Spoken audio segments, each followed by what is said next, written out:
नहीं, इसमें देखने वाली कोई बात नहीं है। इसमें अगर हम एक तौर पे अगर देखें तो ये पहले ही स्पष्ट था कि वो अंदर आए हैं, उसके बाद पीछे कितना हटे हैं ये चीजें हमें बताने की जरूरत थी। ये गवर्नमेंट ऑफ इंडिया बताती तो वो नहीं बता पाई। अब जिस तरीके से रिपोर्ट आती है, पहले आप उसको वेबसाइट पे डालते हो, उसका नोटिफिकेशन के तौर पे आप उसका एक सरकारीकरण करते हो, उसके बाद में जब कुछ ट्वीट आने लगते हैं विपक्ष की तरफ से, चाहे राहुल गांधी हो गए या कुछ बड़े जो पत्रकार जो डिफेंस को कवर करते हैं, वो जब पूछताछ उस पर करने लगते हैं, उस रिपोर्ट को लेके आप रिपोर्ट हटा देते हो। तो ये सारी चीजों को देख के अगर आप सारी चीजें अगर देखो तो पीछे की स्थिति का आप आकलन कर सकते हो। अब ये जो स्थिति मुझे लग रहा बनती जो दिखाई दे रही है, क्योंकि इसके बाद में कुछ चीजें अब और सामने आएंगी जो बड़े अनएक्सपेक्टेड होंगी और जो हम लोगों ने सोचा भी नहीं था।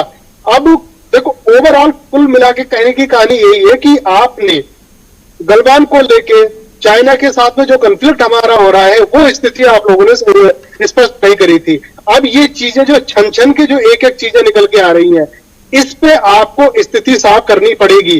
अब पहले जिस तरीके से आपने रिपोर्ट डाली उसके बाद में हटा दी, तो इसमें वो कहते हैं ना, चोर के दाढ़ी में तिनका, वो वाली बात हो गई है। अब यहाँ पे कुछ ना कुछ तो ऐसी चीजें हैं जो वो चीजें निकल के नहीं आ रही। कल जैसे अयोध्या में राम जन्मभूमि का शिलान्यास होता है, बड़ी खबर है और बड़ा उत्साह वाली बात है, इस पे कोई सवाल नहीं कर पा रहा है। और इसकी वजह से ये बहुत बड़ी खबर ऐसी है जिसके ऊपर पर्दा डाला गया, जिसके ऊपर न मीडिया में चर्चा हुई न विपक्ष में चर्चा हुई।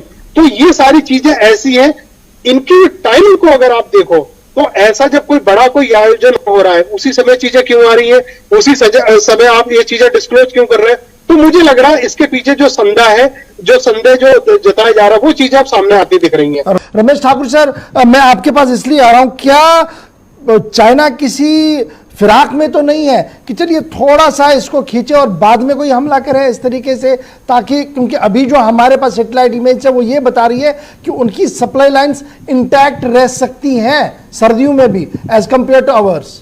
देखिए, ये कहने की जरूरत नहीं है, बिल्कुल कुछ चीजें बिल्कुल सामने दिखाई दे रही हैं।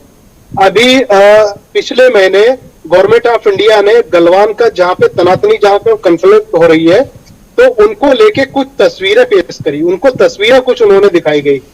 उन्हीं तस्वीरों को उन्हीं जगह पे जहां झील बनी हुई है, झील की तरफ से जो नासा की जो सैटेलाइट की तरफ से जो तस्वीरें आई, उन तस्वीरों में साफ दिखाई दे रही है कि उनकी बोटें वहां है, उनके जो ट्रक वगैरह जो है और जो आर्मी के जो संसाधन है वो वहां पे दिखाई दे रहे हैं। क्या ये चीजों को छिपाने से आप क्या हासिल करना चाह रहे हो? अब दोनों एक्सपर्टों ने जिस तरीके से बताया बिल्कुल साफ है, ये स्थिति अभी सुधरने वाली नहीं है, क्योंकि अब जो माहौल बनता जा रहा है वो चाइना पूरी तरीके से अटैकिंग मोड पे आ चुका है। अभी बीच में जब सरकार ने ये कहा कि जो उनकी जो आर्मी है वो पीछे हट गई, पहले तो अगर हम सियासी मायने निकाले तो इन शब्दों में सियासी मायने निकाल सकते हैं। कहां से हटी? हमारी सीमा से हटी या अपने सीमा से हटी? भाई अपने सीमा से तो वो पीछे हट नहीं सकती है, वो उनकी सीमा है, अधिकृत सीमा है, नहीं हट सकती है। तो इसका मतलब ये साफ है कि हमारी सीमा में जो घुसे हैं उसमें कुछ किलोमीटर वो पीछे चले गए। इसका मतलब अभी हमारी सीमा में उनकी सेना है, ये बिल्कुल साफ है। लेकिन वो इतनी भरम की स्थिति इस समय हो गई है। अब जब देखो, एक बात बिल्कुल साफ हो गई है, चाइना को लेके और पाकिस्तान को लेके, चाहे नेपाल को लेके, हमारी जो राष्ट्रभक्ति है वो डिफाइन हो चुकी है, अलग अलग बढ़ चुकी है। पाकिस्तान के लिए हमारी देशभक्ति कुछ और तरीके से होती है, चाइना के लिए कुछ और होती है, और दूसरे पड़ोसी राज्यों के लिए कुछ और होती है। इतना बड़ा मसला है, इतना बड़ा मामला यहाँ पे हो चुका है, कहां गई राष्ट्रभक्ति इस समय? अगर यही पाकिस्तान करता, इस समय बवाल इकट्ठा होता, इस समय झंडे निकल पड़ते। राइट, बस यही